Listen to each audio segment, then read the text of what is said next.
My entitled brother is demanding that I continue to pay his rent even after I've moved out, just so his wife can get adjusted to living in South Florida. But when I told him I can't do that and that this is completely unreasonable, he simply doubled down and said, oh, you don't want to help out family, and clearly I must have money issues, putting me in a situation that's very condescending because right now I really just don't know what to do. Here's what's happening. Okay, for reference, I'm 24 years old and my brother is 27. Ever since 2023, me, my dad, and my brother have all been living together in a 2-bedroom apartment in Florida. And because there are only 2 bedrooms, my brother and I have been sharing the master bedroom while my dad sleeps in the other room across the hall. And yes, we have really been sharing a room for almost 4 years. Now, when we first moved in, I was the one who put the most effort into making the apartment actually feel like a home. I spent hours searching for affordable furniture and decorations. I found our main couch on Facebook Marketplace. I paid for the delivery myself. I thrifted the coffee table. I found the love seat that sits in the corner of the living room. I even picked out the artwork for the walls, and I got our dining table from one of my coworkers. It's this beautiful solid wood table that expands from seating 4 people to 8, and it comes with matching wooden chairs. So basically, I put a lot of time and effort and money into creating a comfortable home for us. Well, fast forward to now, and my brother got married to his fiancée in another country in 2023. He's filed the immigration paperwork so she can hopefully move to the United States and live with him. And the original plan was that once she arrived, she would take my place in the apartment, and I would move like 4 hours away to live with my mom in another city. I've already accepted that plan and started preparing for it. And that means finding a new job, figuring out how to move my car, adjusting to a new city, and starting over while also finishing my associate's degree in graphic design. On top of that, I have to leave behind almost everything that I bought for the apartment because I simply can't afford a U-Haul. Plus the moving costs and the gas to transport all of it would just be too much. So all the furniture and decorations that I worked so hard to find are just gonna stay there. The lease ends on September 30th, and I've already told my brother that I'm moving out next month. Well, here's where the problem really starts. My brother told me that he actually expects me to continue paying rent even after I moved out until his wife finds a job and they can afford the apartment on their own. But when he said this, I straight up said, no, absolutely not, because I genuinely don't understand how that makes any sense. Why would I pay rent for an apartment I no longer live in while also paying the expenses of moving, finding a new place, and supporting myself? His wife moving in and contributing financially is their responsibility, not mine. Well, I eventually had a serious conversation with my brother, and it turned into a huge argument. I asked him why they don't just move to another cheaper place that they can actually afford. And it's here that he admitted they don't want to move somewhere more affordable, simply because his wife wants to stay in South Florida. And honestly, when I heard this, I was speechless. He then kept saying to me, oh, if you don't want to help your family, just say it. Just go ahead and say that you have a money problem. Almost making it sound like, oh, he's the victim, and making me feel bad about it. This really put me in an awkward position, but just to clarify, no, the money isn't the problem. The problem is that he chose to stay in an apartment they can't afford without my side payment, and they expect me to keep paying rent after I've already moved out. Like, no, I just straight up told him I'm not gonna do that. He also thinks that because I'm moving in with my mom, I won't be paying rent, and he wants me to keep paying him after he renews the lease for 1 more year. And you know what? At this point, I'm just thinking about moving by myself in another state with 2 jobs, because this crap has really started to stress me out, and at this point, I just don't know what to do.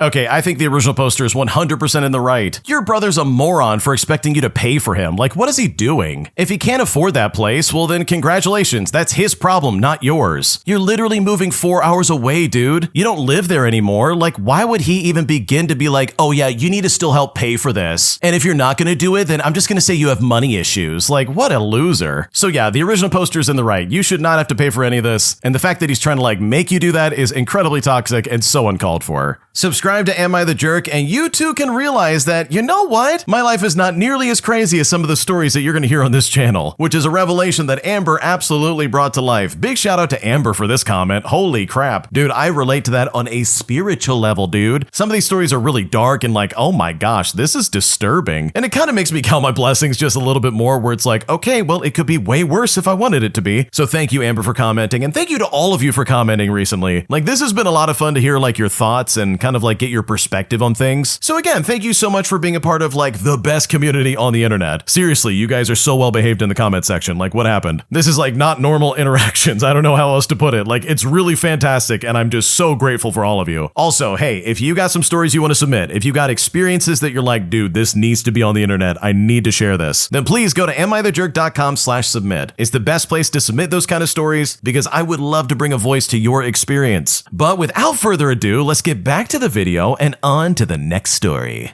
Am I the jerk for not telling my girlfriend's parents that I speak their language of Russian for almost 3 years now, simply because they didn't ask about it? Because after I responded back to them in perfect Russian about something they were talking about, they became very cold and very shocked at this discovery. And at this point, I feel like I've just ruined the relationship I had with them, and at this point, I just don't know what to do. Here's what's happening. My girlfriend's parents speak Russian, and I also speak Russian. And let me tell you something, nothing about me would even hint at that. My great-grandpa picked it up as a POW, gave it on to his children, and so did they. I took a Russian course ages ago to make the most out of my random rudimentary Russian, and just kept listening to and watching Russian content now and then, and kept it at what I would say is a decent conversational level. Meanwhile, my English is much better, and my French and Italian are also better as well. So, therefore, there's never really any reason to show that off. And I never thought much of it. I met my girlfriend and she had Russian roots, but doesn't speak Russian herself. Like, it was never a topic. Meanwhile, her parents are native Russian speakers, but also speak perfect German, which is, for reference, my language. So you really couldn't tell they weren't born here. Those two do, however, have some short comments back and forth in Russian sometimes. And it's nothing delicate, nothing the rest of us wouldn't be allowed to hear. We also speak German, and it's no issue for anybody. Their upbringing is almost never a topic apart from some funny anecdotes here and there about life as a kid back then. But honestly, it's never anything that deep. Well, the other day, a friend of theirs, also Russian, came by, and overall it was a nice evening, just like it always is. Now, as older generations sometimes do, they were mocking my generation in a lighthearted, banter, joking kind of way. The friend at one point said something about how much tougher they are compared to us, and in an equally joking banter kind of way, which is absolutely the tone I went with, like I'm certain I didn't overstep on accident, I said to them essentially, well, I hope you're not scared to put your money where your mouth is, and I said this to them in Russian. At this point, there was shocked silence. Now, in that statement, I said like a very mild swear word, but rough language is normal, like they wouldn't be offended over a bit of banter, like I promise. Well, later, my girlfriend said that they were really disturbed that I was fluent in Russian, and they were basically upset that I just left them in the dark about it. Now, the thing is, they never asked about it, and it was never a topic. They knew my great-grandpa was a POW in Siberia, and I told them that when it was actually the topic. Plus, we definitely joked about it because some of the mother's family were locked up there at about the same time as well. This whole like, oh, they might have been cellmates kind of thing, like it was honestly a joke. But the language thing, it just never came up, and I just don't think much about it, to be honest. It's also important to note that nothing of gravity ever happened in Russian in the household. Half their family literally doesn't speak it. We all speak German to each other, so I don't see how this matters. I wasn't eavesdropping either, and they never shared like a secret in Russian while I was there. I would have said something if that was the case, but it only ever was some random BS, like who cares? So now they are cross because apparently I kept a major secret from them, and I'm just confused because nobody cared about that before, so it wouldn't have really changed a thing. We understood each other just fine, and we still do, but my girlfriend is stressed because she can see both sides of this, but also thinks the drama is annoying and pointless. So am I the jerk here? Like seriously, because I really just don't know what to do right now. Okay, I really don't think this is a big deal. Like, honestly, anyone getting upset about this is probably mad because now they can't talk crap about you behind your back. Like, honestly, this is not nearly that big of a betrayal, and these people trying to be like, wow, you kept this from us. It's like, dude, I keep stuff from people all the time. Why would the languages I know be such a huge problem if you yourself weren't already trying to be like, okay, maybe we can talk to each other in front of them and they won't know what we're saying? Like, that's probably the reason why they're upset that you speak Russian secretly. Which, by the way, dude, you speak 5 languages. That's awesome. You would think they would celebrate that kind of thing and be like, oh, he speaks English, German, French, and Italian? Yeah, we can chalk Russian up as the next one he's gonna know, obviously. Because if you've got 4 languages under your belt, then yeah, you're probably in good shape. Learning Russian is probably not gonna be that big of a deal because it's just something that you can do, and that's really lucky in my opinion. So on that note, like, no, there's no reason for anyone to get upset about this unless they're trying to hide something. And from the sounds of it, it kind of seems like the party is ruined for them because now they can't do that. And that's honestly not your problem. Like, if they've got an issue with that, that is something they have to deal with and not you. Am I the jerk for exposing my ex-best friend for cheating on her boyfriend, as she made this breakup into one of the most painful and just extremely uncomfortable situations I've ever been in? Because now, as a result of me saying something and telling the truth, I've been wrongfully thrown out of my friend group, and at this point, I really just don't know what to do. Here's what happened. Okay, so my ex-best friend, who I will call Catherine, was basically my close friend ever since middle school. We met through church and stayed close for years. Our friendship wasn't perfect, but we always managed to forgive each other together and move on after arguments. And for reference, Catherine's 28 years old and I'm 34. After I graduated high school, Catherine wanted to introduce me to her online friend group because she knew I struggled to make friends growing up due to bullying. The group included 3 men who were around the same age, namely Jonathan, Johnson, and Derek, as well as 2 women who were also the same age, who for the sake of the story I will call Lola and Jackson, as well as several others who will become relevant later on. Now, before I ever met them, Catherine would constantly tell me how tired she was of being cheated on and used by guys. She was still in high school at the time and would often cry to me about boys breaking her heart. We all played Minecraft together and talked on House Party almost every single day. Well, eventually, Catherine told me something that completely changed the way that I saw her. She admitted she cheated on her long-distance boyfriend, who I will call Silas. Her reason was that he wasn't giving her enough attention because he was busy with work and football practice. But the thing is, he already communicated that to her just 3 days before cheating. She was telling me how much she loved him and wanted to move closer to him one day. Then, only 2 days later, she invited one of her links over. She tried to justify it by saying, "Oh, I didn't cheat. We just did stuff. I mean, we didn't go all the way." And personally, I don't think that distinction really mattered. Now, instead of telling Silas the truth, Catherine asked me and 2 other girls to break up with him for her. She basically wanted us to message him, cuss him out, and make it seem like he was the reason the relationship ended because he had been distant or something like that. Well, the other girls did exactly that. They told him things like, "Oh, actions speak louder than words." They literally blamed him for the breakup and made him feel like everything was his fault. And let me tell you something, Silas was devastated. He kept trying to call Catherine, but she ignored him. In fact, she laughed while reading his messages out loud to us as well. Looking back, I hate that I was even a part of that situation. After the other girls got off the phone, I told Catherine that she should have been honest instead of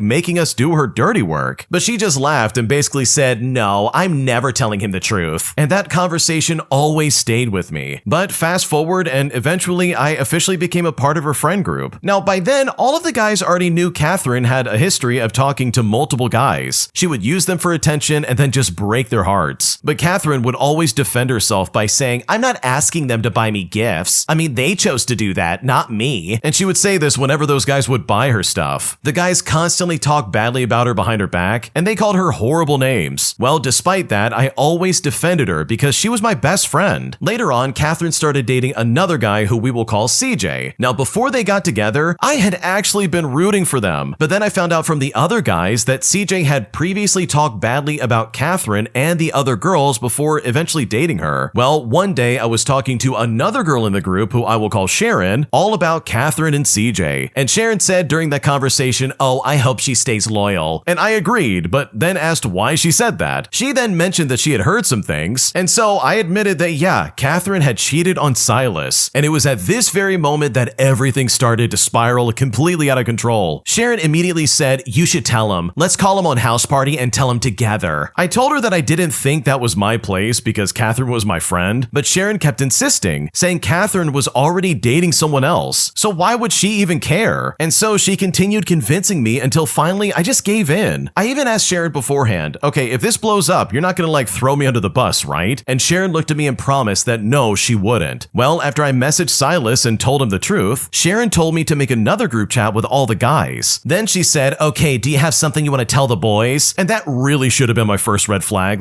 honestly. I didn't want to tell them, but after she kept pressuring me, I then admitted what I had done. And immediately the chat just exploded. One of the guys, who I will call Thomas, then said something like, "Yeah, we already knew that Catherine was like that." And the other guys just started piling on and just insulting Catherine too. Another one of the guys by the name of Carl, who already disliked me because of my skin color, didn't really say much in the group chat, but instead he went and told Lola and Jackson absolutely everything. And that's when Catherine, Lola, and Jackson came up with a plan to expose me. They made a fake confession night in a girls-only group chat, and the entire thing was just completely staged to see if I would screenshot the conversation and send it to the guys. And you know what? At first I was shocked and I didn't send anything, but then Jonathan, Johnson, Sharon, and Derek all called me separately because Jonathan wanted to know whether Jackson actually liked him. Now, even before all this happened, he constantly begged me to show him messages between the girls because he wanted to get back together with Jackson. And you know what? Usually I refused, but if I showed him even one screenshot, he would pressure me for more. Well, eventually I just gave in. I sent him some screenshots, including messages where Jackson claimed that she didn't like Jonathan and even said that she had cheated on him. But even then, I defended Jackson. I kept saying that I didn't think she really meant it because back then I always wanted wanted to believe the best in people. Well, after that, I stopped sending screenshots to the guys. The only person I showed the full conversation to was Sharon, because I thought it was okay since she was one of the girls. But about an hour or two later, everything exploded. The girls confronted the guys in the main group chat, then immediately turned on me in the girls chat. They called me fake, a snake, a loudmouth. They called me lonely and friendless, a complete jerk, and brought up every insecurity I'd ever shared with them. They never wanted to hear my side of anything. Now, I apologized to Catherine, but it just didn't matter. They just kept piling on me, calling me so many names and calling me stupid for believing in confession night. Sharon later told me that she tried talking to Catherine, but Catherine wouldn't listen. Ironically, the girls eventually forgave all of the guys, even though the guys constantly talked badly about them behind their backs. But I'm pretty sure that they never admitted that they did that and just said it was all me and just completely threw me under the bus. So literally, I was the only one they refused to forgive. They even recorded themselves blocking and removing me from everything. Jonathan blocked me too, and eventually all the other guys did as well. Now, the part that hurt the most was that I had spent years defending those girls while the guys constantly insulted them. And yet the moment I made one mistake, everyone acted like they had never done anything wrong and just threw me under the bus to save themselves. For a while, I thought maybe Catherine would eventually forgive me because we still had our Snapchat streaks, and she even liked some of my TikTok comments. But then New Year's happened, and I saw her on a house party call where she explained to a guy that she still had feelings for, and all of his friends, why she wasn't friends with me anymore. She talked badly about me in front of everybody, and honestly at that point, I just quietly left the call. And also, that same day, she ended our Snapchat streak. A few days later, that's when I noticed Jonathan blocked me while I was on a date. The guy I was seeing noticed everything happening on my phone, by the way, and after that, I blocked Jonathan and everybody else from that group because I was just done. Now, I will fully admit that telling Silas wasn't my place, and I understand why people could say I was wrong for involving myself. However, the reason I finally told him was because I genuinely felt guilty. Catherine had cheated on him, made us help her dump him, manipulated him into believing he had done something wrong, laughed at his heartbreak, and openly admitted that she would never tell him the truth. And I just felt awful knowing he never got any kind of closure. What really hurts is that everyone else in that friend group lied. They talked behind each other's backs, they betrayed one another, and then just forgave one another afterwards. Meanwhile, I made one decision, one that I believe was giving someone the truth they deserved, and somehow I became the only person permanently kicked out of that group. So seriously, with all that in mind, am I really the jerk for telling the truth? Am I seriously at fault in this situation amongst my old friend group? Because right now I don't know what to do.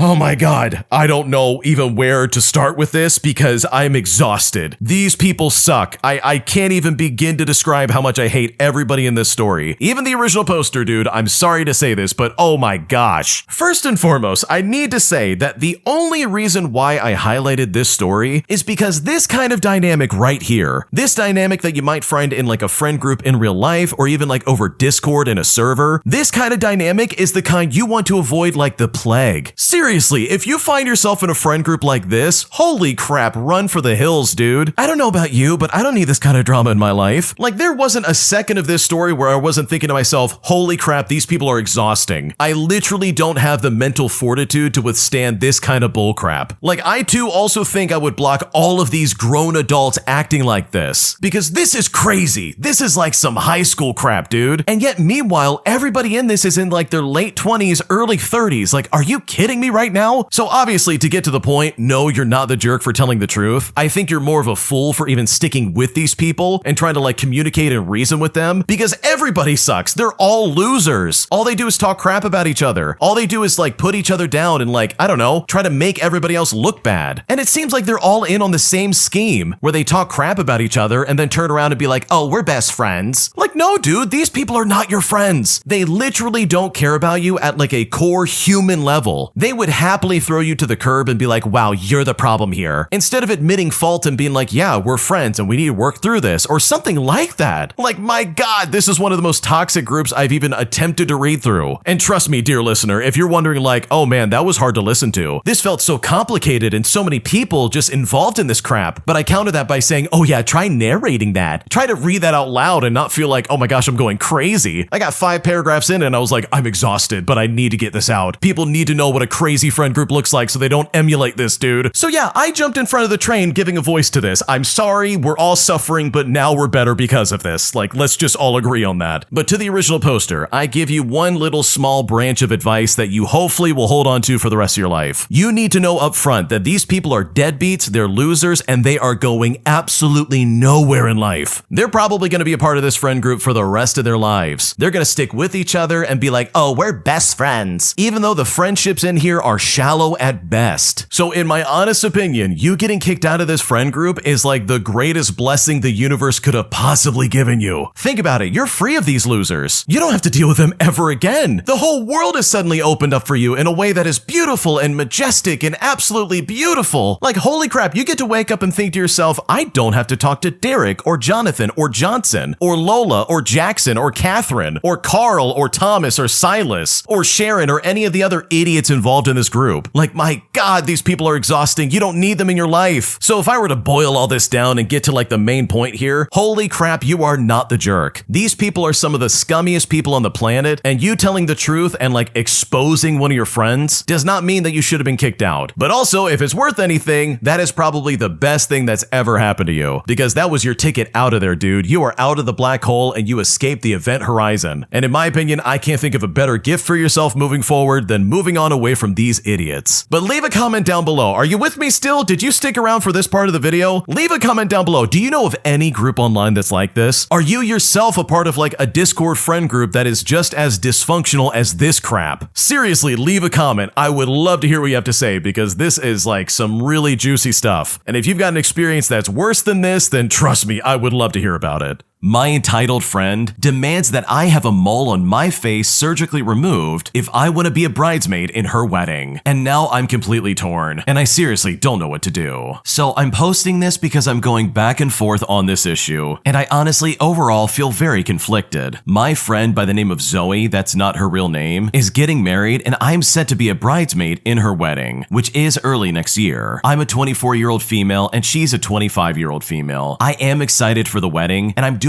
everything I can to help her out with planning and setting things up. Recently, Zoe asked me out for coffee away from the other bridesmaids, as she said that she wanted to talk to me about something privately. So I agreed, and I asked her if there was something wrong. She said it was nothing huge and that she just wanted to talk to me. So I met up with Zoe the other day just like she asked me to, and it was right there that she said something I honestly never thought anyone would say to me. She said, I want you to get that mole on your face removed before my wedding. Now, for some context, I have a mole on my right cheek, and it's kind of near my nose. It's not huge, but it's definitely noticeable. Zoe explained that she wanted everyone to look really good in the wedding photos, as well as on the wedding day, which I really do think is understandable overall. She then said, the mole on your face is going to be a distraction. It's just not going to look good in any of the photos. She then said that she would pay for the surgery out of pocket, as she could afford to do that, and all I would have to do is go in and get it removed. I then told her that I really would need some time to think about it. She then said to me, I understand, but just so you know, this will be a mandatory procedure if you want to be one of my bridesmaids. And after that, I just said that I would get back to her. Now, I'm really conflicted over all of this, because I have had times where I've been insecure about my mole, and Zoe wasn't lying when she said that it distracts from my face. So if she was asking me to remove it, it may be better in the long run. And as a plus, she's going to be paying for all of it. However, I don't really know if I want such a procedure done on my face, which is why I'm thinking about not going through with it. But on the other hand, Zoe is my friend, and more importantly, she's the bride, and I want her to have the best day ever, which is why I think I may be the jerk if I didn't get this done. And just to clear a few things up, I'm not completely insecure about my mole, at least not so much anymore. I used to cover it up with foundation and heavy concealer and all of that, and now I feel more comfortable wearing less makeup and not covering it. It doesn't mean that I 100% love it, but I'm slowly starting to embrace it. I haven't really mentioned anything about my insecurity to Zoe, except maybe once or twice in the past. What this comes down to is that I don't know if I would actually want a procedure like that done, but I'm conflicted, because maybe going through with it would make me look better in some kind of way. Zoe also said that she wanted me to get it removed for the ceremony and not just for the pictures, because she doesn't want me to look bad to the other guests. So honestly, am I the jerk in this situation if I don't go through with this? What should I do? I'm sorry, I'm just gonna say it out loud. I think your friend Zoe is a complete jerk. Who in their right mind would go up to their friend and be like, yeah, that mole on your face, we're gonna need to have that removed if you want to be a bridesmaid in my wedding. Like, what are you talking about? That is not a friend in my opinion. If she really cared about you, she would be saying, yes, come as you are and show up. But instead, it seems like she's letting out some very serious feelings she has about that mole on your face, and she's clearly saying, yeah, I've never liked it, and now that you're gonna be one of my bridesmaids, now I can finally get it removed for you. Like, what is going on right now? Look, if you want to get the mole removed, go for it. If that's your decision, then go ahead and get it done. But I would not let some shady friend who clearly has had negative things to say about your face in the past convince you that just because you have a mole on your face, you're somehow unattractive and unappealing. That is so disgusting to say to somebody, and honestly, there's no good excuse for that. And also, why is she not like hiring a photographer to just Photoshop the mole out of the pictures if it really bothers her that much? And that would not even cost that much money. That would be so easy to do. Like, seriously, think about it for a second. Any friend who's saying, oh, you can't be in my wedding unless you have cosmetic surgery, that person is not actually a friend. And it's seriously insane that you're even considering going through with this. So no, you're not the jerk if you don't want to go through with it. Just because you have a mole on your face doesn't mean that you're a distraction. And I'm pretty sure your face is just fine with or without a mole. Any skin marks, acne scars, moles, or freckles, none of that means that you're a distraction or somehow unattractive. And the fact that your friend would try to force you to have surgery just to be a bridesmaid in her wedding is honestly insane, and you definitely do not deserve that in the slightest. If you like Am I the Jerk, you're probably going to love Am I the Genius. Check it out, link down below in the description. Also, go to amithejerk.com/submit if you would like to submit your own stories. This next one came from the Am I the Jerk podcast subreddit. Check the links in the description if you'd like to submit your own story. Am I the jerk for demanding that my bully gets a better punishment after he treated me and my friends like absolute garbage? Here's what happened. So before I go any further, I just want to say that every name is fake here, so no confidential information is being shared. Anyways, this started when I was in elementary school with my friend by the name of Bill. Bill is not his real name. We were like brothers, but first I've got to go a little bit further back in the past, when I was around 8 or 9 years old, when I had this friend by the name of Sam. Sam is also not their real name. Sam used to be my best friend until he became friends with Brad. Brad bullied me like almost every day, and Sam still wanted to be friends with him. We had our ups and downs, but we remained friends, but not as close as before. Then I found a new group of friends, but only two are really important, namely Bill and Andrew. One day during a cold winter, our school organized an activity where you could have a bunch of activities like tug of war, parkour, and all this other stuff, and it was amazing, all the way until it wasn't. You see, I was ready to get back to class until I saw something unexpected. Bill was getting bullied by a group of kids, including Brad, so I went to see what was going on. They were arguing about a soccer game, and someone was bothering Bill's teammate, and he got mad and it got physical. Someone strangled Bill because he tackled someone, which is absurd. They were pushing him and insulting him, and I was concerned for my friends. So I went to talk to him, and one of the kids said,